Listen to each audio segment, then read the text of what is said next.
السلام علیکم ورحمۃ اللہ وبرکاتہ۔ ان الحمد للہ والصلاة والسلام على رسول اللہ۔ فقال ربنا جل وعلا انا نحن نزلنا عليك القرآن تنزيلا،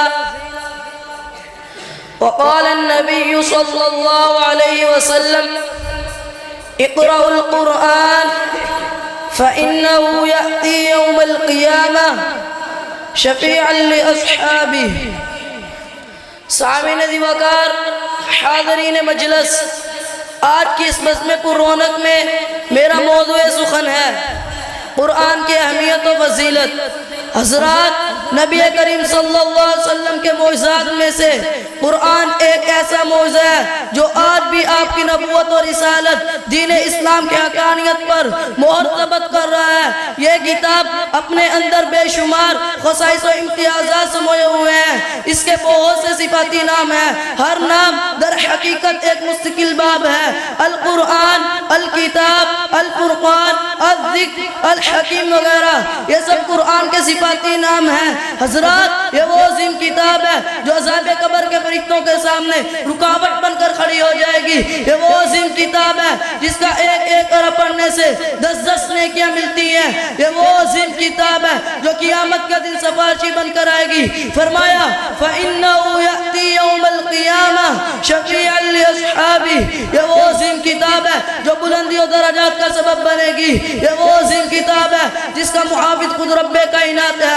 فرمایا اِنَّا نَحْنُ نَزَّلْنَا الذِّكْرَ وَإِنَّا لَهُ لَحَافِظُونَ۔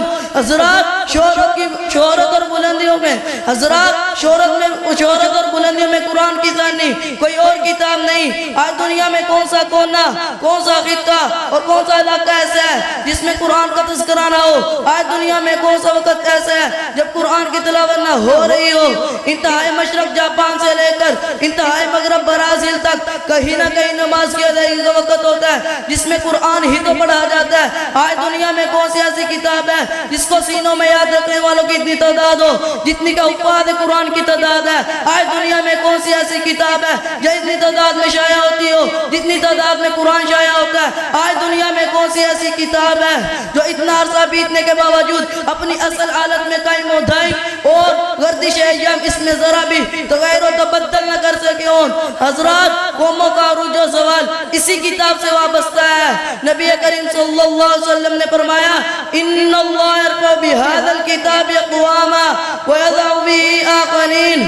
اللہ تعالیٰ نے اسی کتاب کے ذریعے بہت سے لوگوں کو بلند کیا اور بہت سے لوگوں کو پست کیا۔ تاریخ آج بھی اس بات کی گواہ ہے، جو بھی قرآن سے وابستہ ہو اللہ تعالیٰ نے اسے شہرت اور بلندی عطا کی۔ جیسا کہ لیلۃ القدر، جبرائیل علیہ السلام، غار ہیرا، مکہ اور مدینہ، ان سب کی شہرت اور بلندی کا اصل سبب قرآن تعلق اور وابستگی ہے۔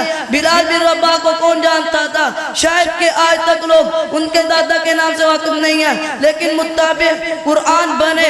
ایک وقت تھا کعبۃ اللہ کی چھت پر چڑھے اذان دے رہے تھے، صنادید مکہ نیچے سر جھکائے کھڑے تھے۔ امیر المؤمنین عمر فاروق رضی اللہ تعالیٰ عنہ کا وقت وفات قریب ہوا تو خواہش کرنے لگے کاش آج فلاں کا غلام زندہ ہوتا تو میں اسے منصب خلافت پر بٹھاتا۔ کیونکہ وہ قرآن کا بڑا عالم تھا۔ الغرض، جو بھی قرآن سے جڑا التذکرہ نے اس کا تذکرہ بلند تر کر دیا۔ اسی بات کو اقبال نے کچھ یوں بیان کیا وہ معزز تھے زمانے میں مسلمان ہو کر، وہ معزز تھے زمانے میں مسلمان ہو کر، اور تم خوار ہوئے زمانے میں قاری قرآن ہو کر۔ وما علینا الا البلاغ المبین۔